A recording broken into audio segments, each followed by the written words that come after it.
Welcome everybody, welcome to DIVA. My name is Eva Oldemonnikhoff. I'm the director of DIVA, the Museum for Diamonds, Jewellery and Silver. And we're gathered here today for the book presentation of Mr. Wallace Chan, who has graced us with his presence. So thank you very much, Mr. Wallace Chan. For those who do not know Wallace Chan, he started originally as a sculptor when he was only 13 years old. And he was self-taught and managed to become what is known as the rock star of contemporary jewellery. His work is well known because of the innovations in the work. It doesn't only have to do with what it looks like, but also the use of materials and the techniques that he uses in the works. And everybody who has ever seen a piece made by Mr. Wallace Chan will recognize it instantly. One of the other things that people will recognize when they look at the works from Mr. Wallace Chan is that butterflies are a recurring theme. And he's gonna tell us why the butterfly is so important in his work, and why he even made a book about it called Winged Beauty. There are a few practicalities that I need to tell you. First of all, keep your mask on while sitting, and when you move around also please do wear the mask. Secondly, after the lecture we will have a Q&A by Catherine Regoux, our curator, and Miss Juliette, I'm hoping de la Rochefoucauld, who is one of the co-authors of the book. After that, you will have the possibility to ask questions yourself to the three speakers that will sit on the bench and answer your questions. After that, you have the opportunity to visit the mini exhibition that is on display next door, showing 7 of the butterfly beauties that Mr. Chan created. There is also a very rare opportunity to hold one of the butterflies. So I would advise you to do so, because you can admire the beauty and the craftsmanship in those works really by handling them yourself. Lastly, if you want to buy a book and have it signed, make sure you get your copy here and have it signed, and then pay on your way out. It's at the desk, at the front desk. So without further ado, I'm going to announce the Alderman for Culture of the City of Antwerp, Ms. Nabila Aidaoud, who is gracious enough to be here today, although she has a very busy schedule and she will leave us therefore after her speech. But Ms. Aidaoud, please step forward. Thank you.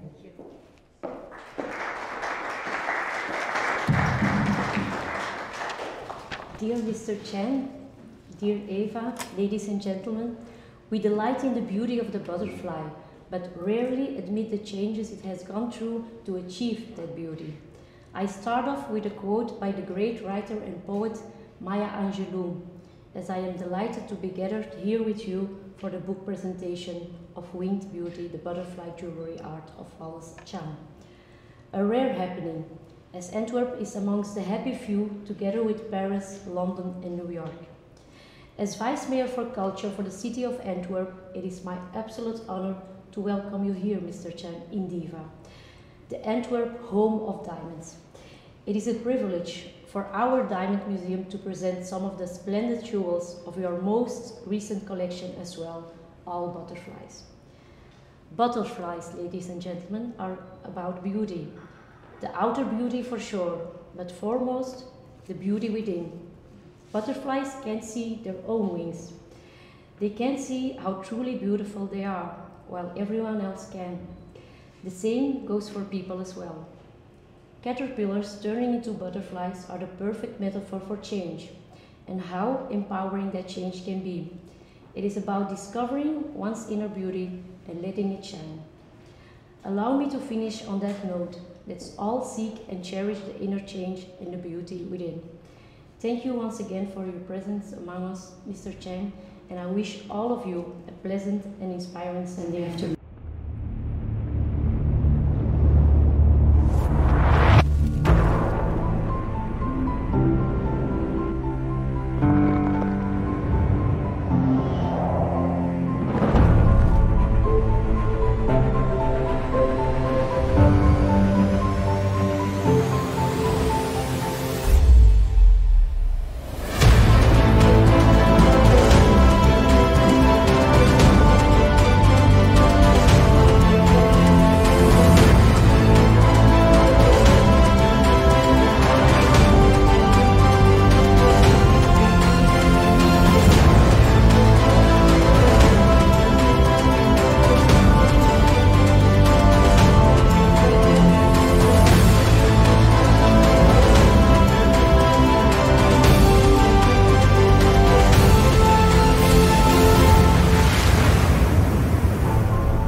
Before we talk about the butterfly, let's talk about the caterpillar. It begins as a little egg, smaller than a penny. The egg hatches and out crawls the larva or caterpillar, a strange-looking creature with a big head and tiny legs that makes its way to a leafy tree branch. The caterpillar then starts eating leaves non-stop until it's fat enough to crawl back to the tree trunk and hang upside down. You can't see it, but inside the caterpillar, a strange thing is happening. Its cells start to change into different kinds of cells. The caterpillar has entered its second stage called metamorphosis. It hangs there for days, then weeks, and finally molts its old skin, shedding it. Then out comes the adult, which looks like a small version of the moth or butterfly. It keeps growing until after weeks or months, it matures into an adult that can finally fly away and live on its own. All butterflies were once caterpillars. Many of you must have heard about the butterfly effect. Somewhere out there, a butterfly flaps its wings. Some months later, on the other side of the world, there is a hurricane. One small action leads to many other small events that come together to create a big change. The universe is one. Everything in the universe works as one. You may not know it, but you being here has already changed my life. I would have been somewhere else, doing something else, contributing to other actions and consequences in life. If this talk did not happen today, but of course, it is many great pleasure to be here with you today. I would not miss it for the world. For a period, people knew me as the butterfly man. The name first appeared when I launched my titanium innovation in Basel and Moscow in 2007. After 8 years of research and experimentation, I still don't know whether it is a Chinese thing or just simply my thing. The butterfly has meant a lot to me throughout my life. When I first saw butterflies as a child, I knew not that butterflies were called butterflies. I asked my mother, "What are these flying colors?" Since then, butterflies have always been flying colors in my eyes. When I got older, I saw the butterfly larvas for the first time, and I cried and cried and cried. How could two people so in love not be together? There is a scene where two butterflies fly out from their lover's grave. From that, I got a little comfort and took butterflies as the symbol of undying love.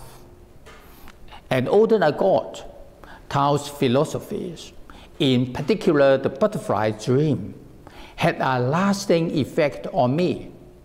It is a famous story in the Asian text by Chinese philosopher Zhuangzi. From that I found that life is but a dream. Only the moment here and now is real. What makes a dream so special? It is probably the idea that you only dream of faces you have seen. A dream is never entirely fictional, just as fiction is never entirely fictional.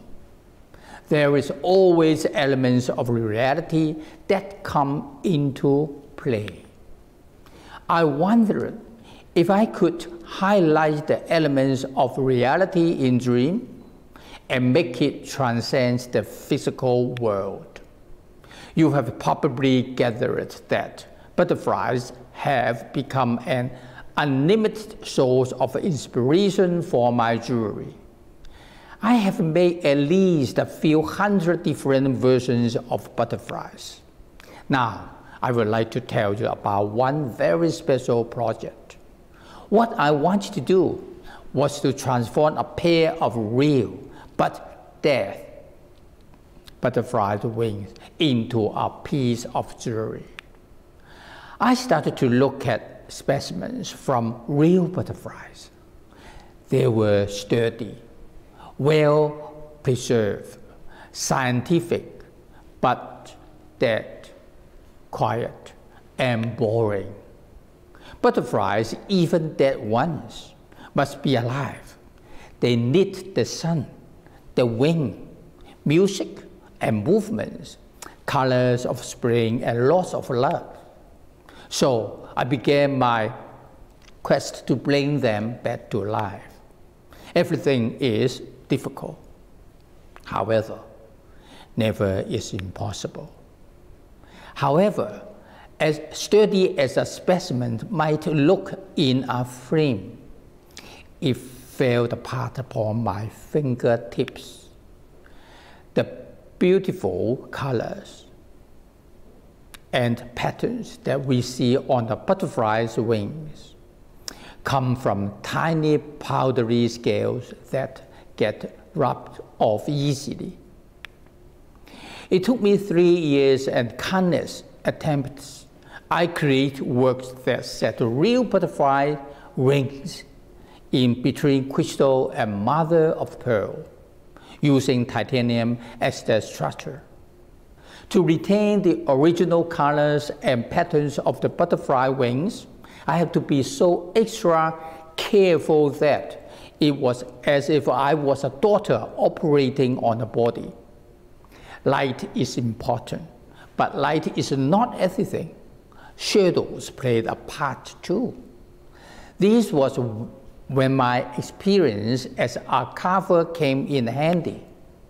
I carved pathways for the light, so that when it reached the surface of the crystal on the titanium, it would encounter more opportunities for reflection, which delayed its movements and made it linger.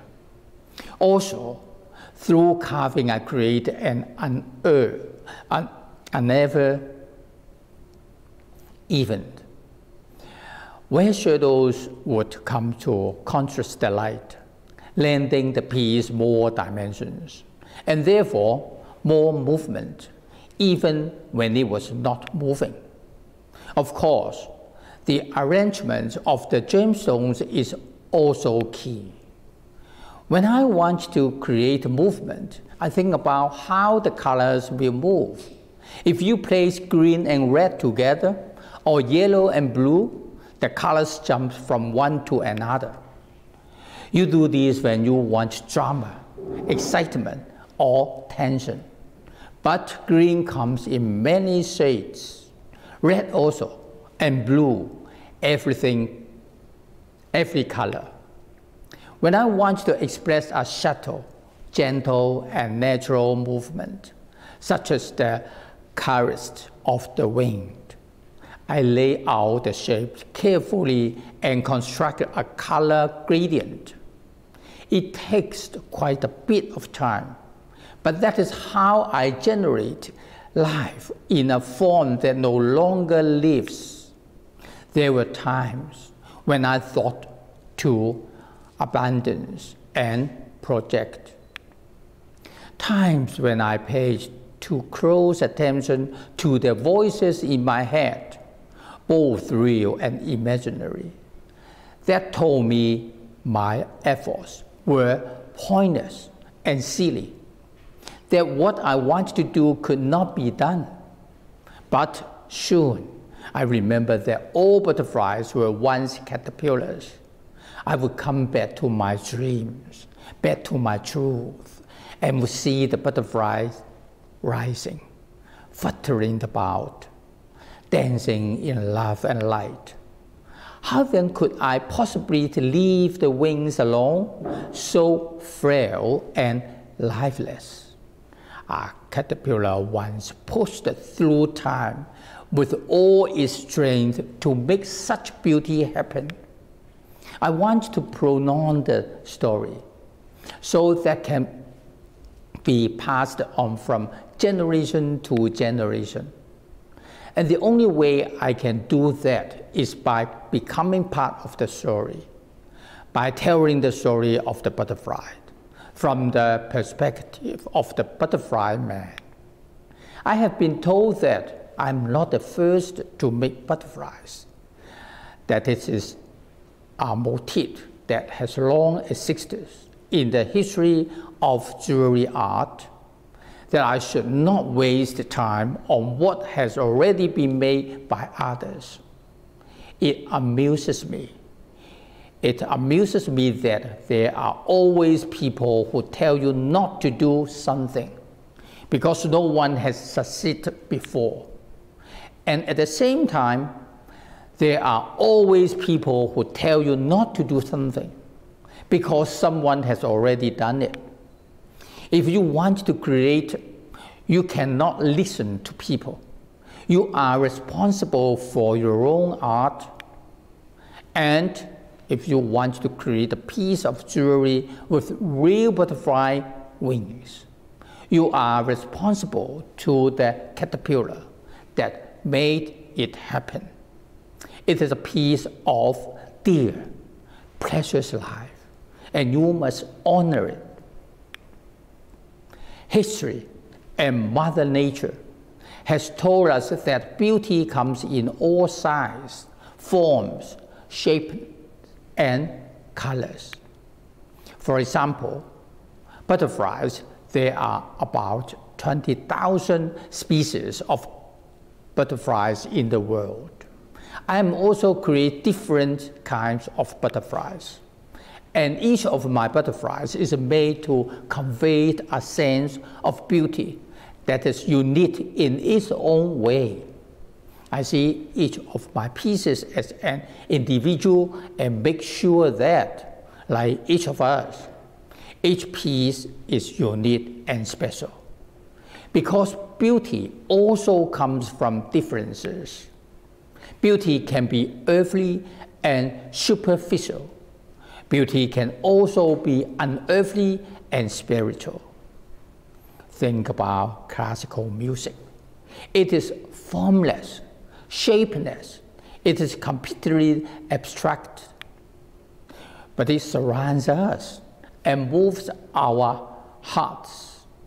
How it connects to our emotions makes it beautiful. I care about the meanings of my works and the stories they tell. I prefer to show myself as an ordinary man who also has day-to-day struggles. I experienced extreme poverty. I was once an ignorant, uneducated young man.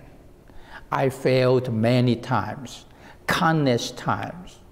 I'm the man in a massive workshop who would find new ways to make old tools useful until they absolutely cannot be reused anymore. Because I once lived the days where materials and tools were worth months or even years of my savings. For every story I try to tell, I want to emphasize that there's no overnight success. The roads we walk, days after days, months after months, years after years, take us to where and how and who we are. All butterflies were once caterpillars. I do not cover up my past and my wounds. Instead, I share them because I think it is beautiful, being human and vulnerable.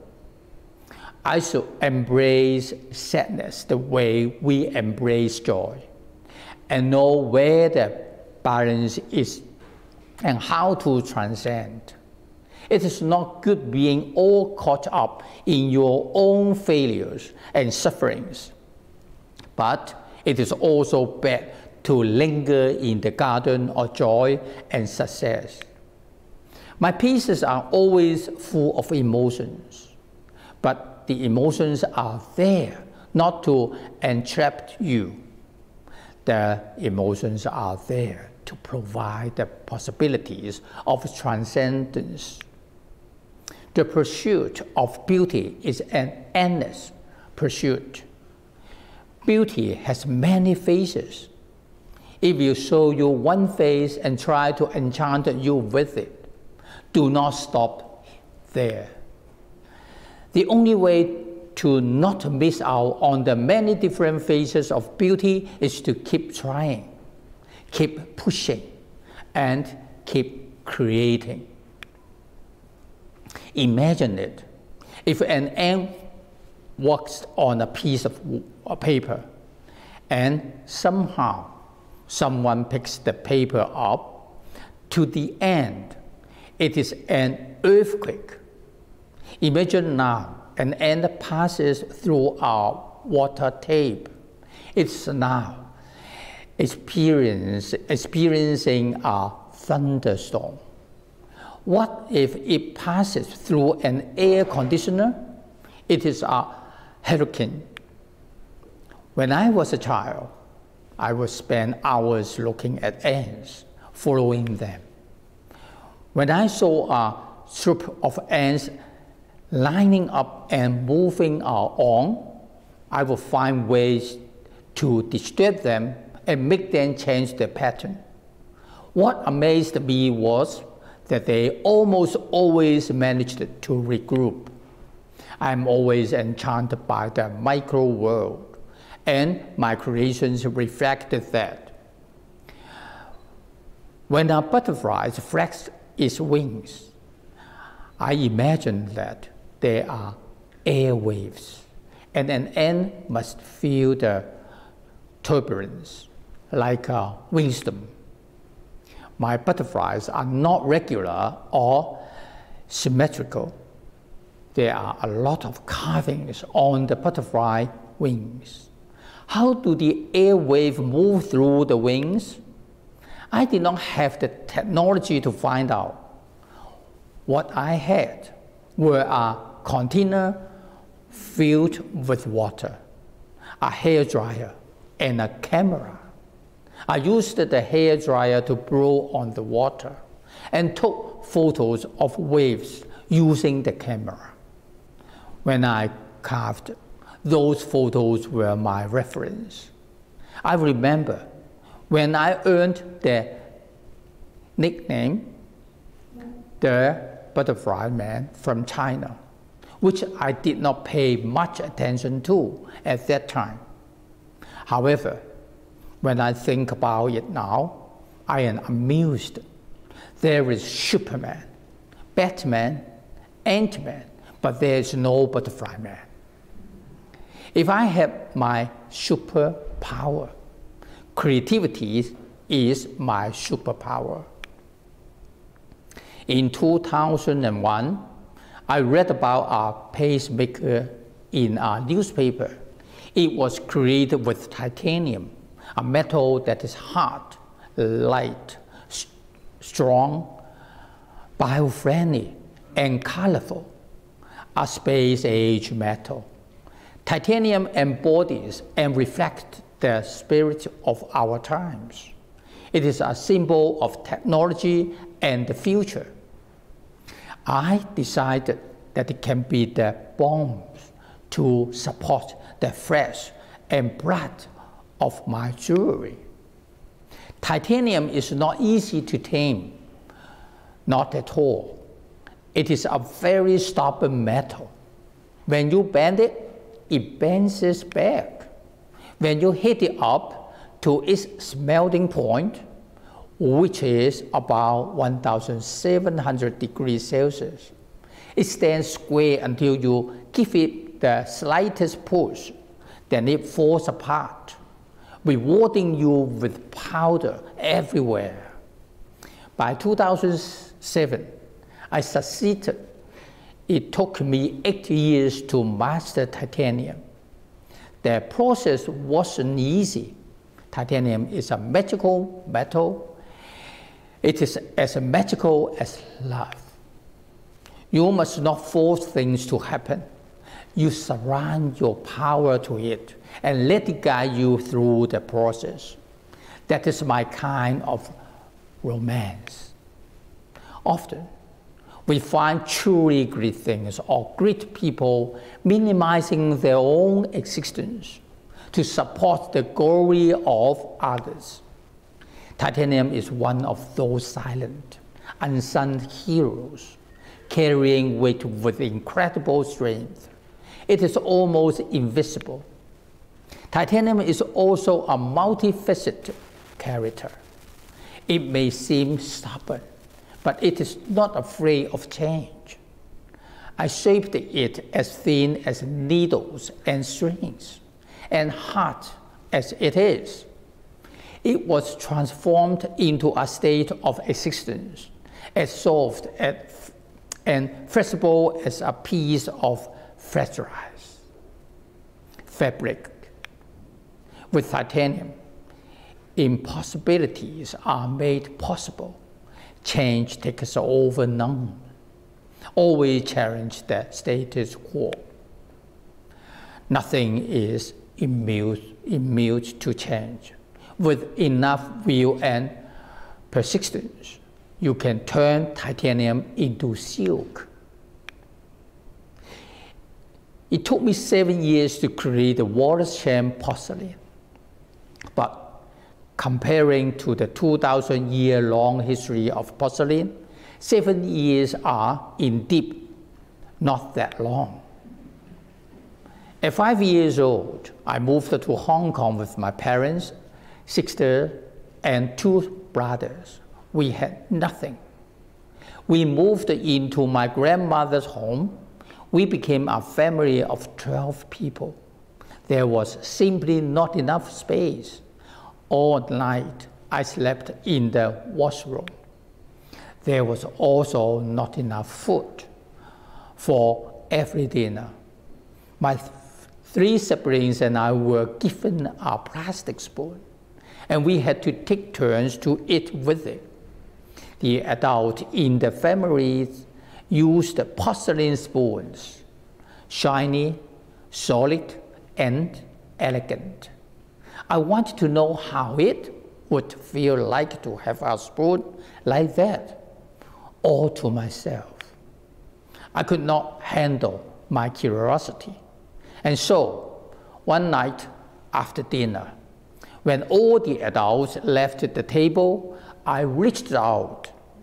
I grabbed one of their spoons, that shiny, solid, elegant spoon. It was so heavy. I did not know that it would be heavy. My plastic spoon was so much lighter. And of course, the story took an unsurprising turn. I dropped the spoon and it broke. My grandmother was furious and I was punished. I still remember the sound of the spoon breaking. I remember the sound of my heart breaking. I was a child. I was clueless, helpless, and powerless. Of course, I did not set out to reach porcelain when I was 5 years old. Nevertheless, my passion for and curiosity about porcelain were built up over the course of time. It reappeared many times in my life. When I was a teenager, when I was a carver, And when I was trying to solve the mystery of titanium, no matter what I did or where I went, I always ran into it. I finally decided that I wanted to innovate porcelain. The Wallace Chan porcelain is 5 times harder than steel, colorful, smooth, and shiny. It is warm to your touch, unlike metal. It expands the possibilities of my creations, not only in terms of aesthetics pursuit, but also technical advancement. Because of its smooth texture and hard nature, it makes the mechanic part of the jewelry much more invisible and durable. Together with titanium, the material complement each other and help me achieve a whole new level of complexity. So, what is in a butterfly? Butterfly, love, colors, lightness, strength, courage, freedom, and transformation. The list can go on, but these are the qualities that attract me the most. The only thing a butterfly doesn't have is time. The average lifespan of a butterfly is only 2 to 4 weeks, though some may live up to a year. I once heard about a chestnut tiger butterfly. Scientists discovered that it flew from Japan to Hong Kong in 83 days. I always wondered, what made it decide to spend most of its life traveling all the way to the unknown? Is it simply because of instinct? Yes, butterflies are small. Yes, butterflies seem fragile. And no, butterflies don't have a lot of time. But each butterfly reminds us that they can be greatness in every fleeting moment.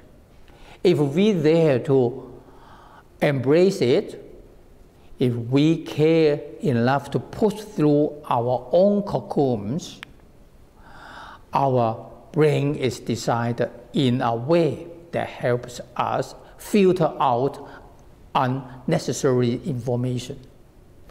We may at times find ourselves doing certain things automatically because we have learned to do those things so well that they have become our habits. In the creative process, it is also easy to build up habits. Some people say, don't change what isn't broken. I disagree. I think we must change as often as we can, even the techniques or methods that work. Many of us will always take the same path home, the only path that we know will take us home. But let me give you a piece of homework. Try taking a different path home one of these days. It may be slower, but it may also show you things that are undiscovered. It may take more twists and turns, but it may also give you some unseen beauty and some unheard stories in return. The butterfly may not leave any footprints, but its flight is proof of how beautiful things can happen when we dare to break free from the habits, possessions, and limitations that bind us. All butterflies were once caterpillars. Thank you. I will now hand over the stage to Juliet and Catherine. I wish you all things bright and beautiful.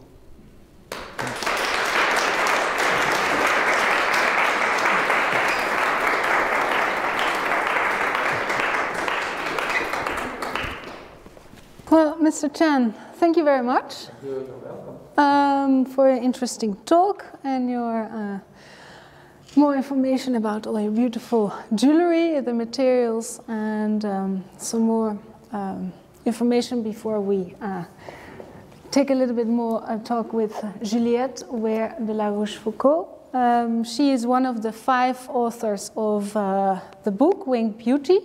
5 authors, 5 chapters, 5 different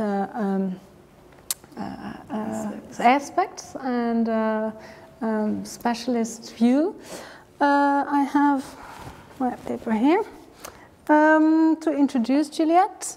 She has worked for Sotheby's in London, and later she moved to Paris, where she worked with auction houses as well. She is a writer of 6 different jewelry books. We all have in our library. To name a few is the 21st Century Jewelry Designers, an Inspired Style, and Women Jewelry Designers. And they were both published by ACC Art Books, the same publisher as Winged Beauty. My name is Catherine Regoul, if you don't know. I'm the curator at DIVA, the museum here. Very happy to have Mr. Chan and Juliette here, but also a few of the butterfly jewelry pieces in the next room. They will stay here until after Christmas, the 9th of January, so after the Christmas holiday, so you can all have a look. But Juliette, maybe you can tell us a little bit about these beautiful jewelry and why are they so unique? And so what is the biggest challenge of making these? Well, I think, first of all, one of the other writers to this book, Winged Beauty, she said that it was an impossible paradox, and I think I agree with her. The idea of creating a butterfly brooch and trying to make it fly almost like a butterfly in reality. And we all can remember butterflies, and we can envisage butterflies as dancing and moving amongst the flowers in spring and summer. And then you come to a brooch which is made out of gold or metal or titanium and diamonds or rubies, which are all hard. And the idea that this can be as soft and perhaps as fragile as a butterfly seems an anathema, but yes, with Wallace we have managed to do that. And I think that we see that already here with this wonderful flowing view of this butterfly wing. The idea that through using a butterfly, it really is an ideal artist's palette for using the ideas and creations that are coming into your mind, your imagination, and really trying to create something that is different, that is of the artist. And I think it's rather difficult for a jewelry designer in many cases, because a jewelry designer or a jeweler has to decide, am I going to follow all the different types of butterfly that have been created by nature, or do I follow my own imagination? Do I follow my own creative path? And I think that for Wallace it's been very, very important, the idea of his imagination and the creativity that he is bringing to each of his beautiful jewels. Now here we go back, if we just take a moment to go back, right back into the past, into antiquity, and we have these wonderful inlays which were found at Queen Hetferes' tomb in Giza, and these date from about 2500 BC. And the idea that even in those days we were looking at, or people were looking at butterflies as something either very symbolic or something that had great meaning. And certainly in Egypt, of course, you know, the butterfly was a symbol for transforming from the life of today into the afterlife. And here, these were actually set in silver at the time. And it's really quite extraordinary to think how far back we have to go to find where butterflies are coming from. And butterflies were being used, or the outline of butterflies was being used even further behind in about 4000 BC, when people were creating clasps to hold up their garments. And you have the outline of butterflies, and you have made out of iron or bronze, not necessarily gold at the time. And then, of course, on the other side, you have Carlo Giuliano, who you all know from the 19th century. And Carlo Giuliano, he decided to go a different way. He decided to study the butterflies and recreate what nature had created. And then you come to Wallace and Wallace's beautiful butterflies. And they are extraordinary. They are of the imagination. And for instance, here we have this extraordinary butterfly on the right-hand side by Wallace. And you can see the swirls and the movement in the titanium here and how light it looks. And then look at Loie Fuller on the left-hand side. And this is a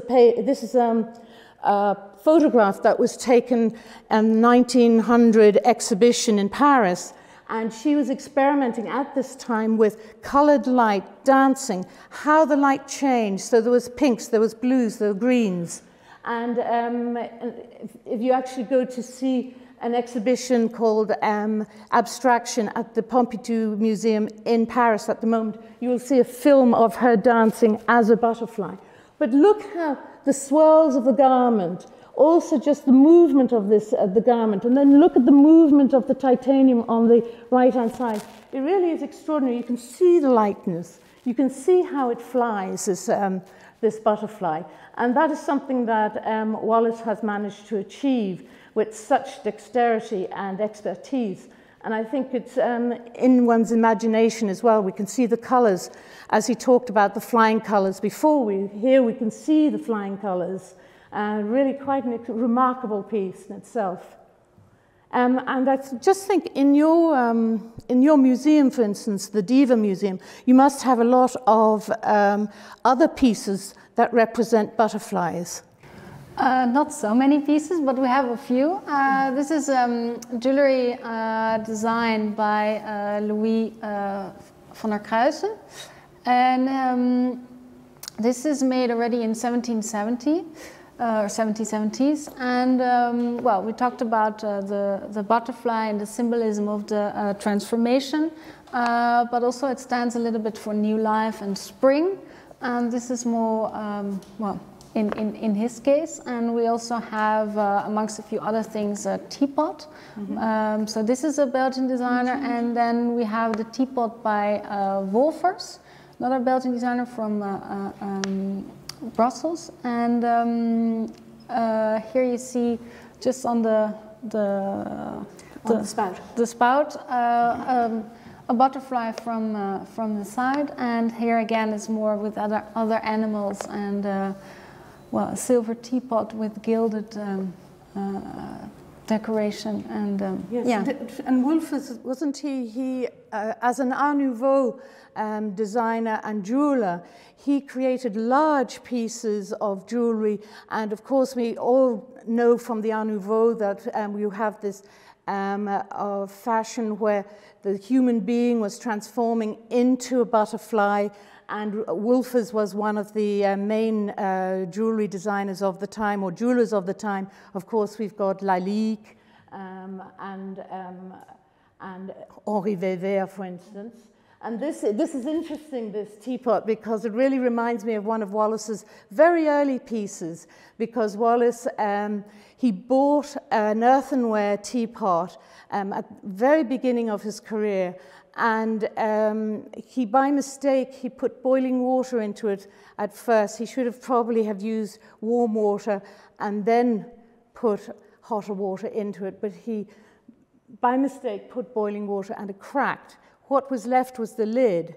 And this is so typical of a lot of Wallace's jewelry, in that he uses different, he gives a piece a different use. And here he gives it another life, as he would say, almost like the symbolism of a butterfly, where you have transformation, you have a fleeting life, but through your spirituality, you grow and you become something else. And I think this is a very important piece as a result. Here, we saw this earlier on, and Wallace was talking about titanium. I just want to just slightly add one or two things for the people in the audience. I think Wallace is very well known for his titanium jewels. I think what we don't necessarily understand is that there are very few people that manage to get the different colors of titanium onto the same piece of titanium, and this is where Wallace really is at the top of his game. And he was saying to me earlier on that titanium, to really achieve everything that you want with the titanium and to tame it, you have to make it pure, make sure that it's clean, make sure that all the other impurities are taken away. And then you can start working on titanium. And for instance, when we talk about titanium, we're going through all the different colors. It's a process of anodization.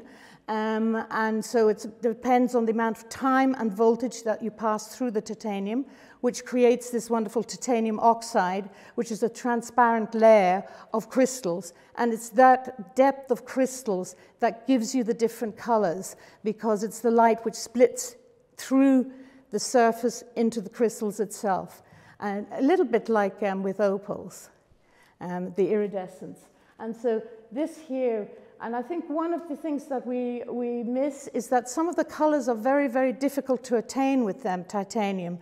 And so this is one of Wallace's great achievements, is that he's able to create this pale, pale green, almost white color, and the orange color, which are very, very difficult to get. I mean, it's there, and then it's not there. And so as soon as you realize it's there, it's gone.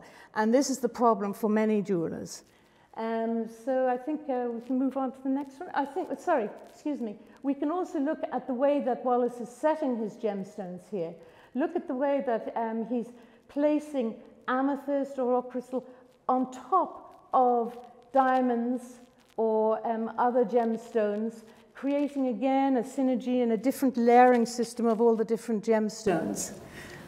Yes, and also maybe it's good to Wallace already told us that titanium is a material that's very hard to melt. You need 1700 degrees Celsius, so we have to keep that in our mind. It's a very difficult material to work with, and maybe a little bridge to the next material of porcelain. He used porcelain to cast.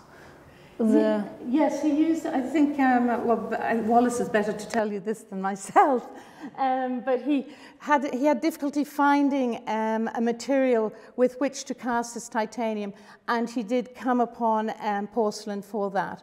And then, of course, porcelain, as he was recounting in his childhood, and then even in China and the history of porcelain, and you then have this wonderful idea of making unbreakable porcelain. We've all sort of chipped a bone china porcelain cup or plate. And so he's made this amazing porcelain, which took him 7 years, as he said, and which has 17 different ingredients in it. Can you imagine? From zirconium to silicon oxide to iron, but he won't tell you all the other ingredients. That's the secret. It's like being a cook. You know, you keep your recipe. And then, of course, it's a matter of heating, cooling, heating at different temperatures. And that, again, is all part of the process. And it's something that he keeps very much to himself. But as you can see here, we've got the blue porcelain on the bottom of the wings and at the top of the wings here. And just as we're passing by, we've got this magnificent jade in the center. And that is also another process that Wallace has developed. He developed it early on in his career, is the idea of creating a very luminous jade when it is cut. He was explaining to me that when you cut jade, it becomes quite dull, and he has developed a way in which you make this wonderful luminous color, and this is a patented process. And here again, one of the things that Wallace is very, very well known for, of course, is his gem set on gem set settings, whereupon he takes small, small gemstones and uses them to set the larger gemstones. And quite often, what he's doing here, you can see it's red on red. And what he's doing here, he's also playing with the double dichroism of the ruby, for instance, and how as it moves, you've got a gentle nuance of color that's changing as well as you move as well. And the whole thing makes a whole. So it can be a tiny, tiny little movement in the colors that creates that movement. And we've got that here. And we can also see it in some of the wonderful butterflies next door. Yes, and so what's very typical of Wallace Chan is jewelry as well as the butterflies is, of course, the size. We talked about titanium, how hard it is to work with, how he mastered it, how he took his time really as an innovator, actually, the Wallace Chan porcelain. And it's actually tested and to be 5 times stronger than steel sheets. So it's very interesting to get from a material that is so fragile to make it into something so hard and strong, actually, and still have the same look and feel a little bit. You already told a little bit about the layering. That's actually what I find most interesting and fascinating about is jewelry, all the different layers, because who would think of putting a diamond on top of another diamond and then setting a ruby with it and maybe put some rock crystal on top of that even. But it's, you told about refraction and the reflection of light. And so how does it work when you move? When you're moving, for instance, what's interesting, as Wallace was saying earlier on, he's carving into the rock crystal here. Not only is he carving, as he said, paths of light, he's also using the shadows. So when you're looking at something, you're not just looking at the light, you're looking at the shadows and the movement of the shadows and the light together. And so you get that here, and you've also got the movement of the titanium colors going from the bronze to in the center out towards the turquoise and the purples on the outside here. But he will be able to explain it a lot better than I can. And here we see in great detail the diamonds on the central body, and then you can also see the gemstones that are holding the diamonds themselves.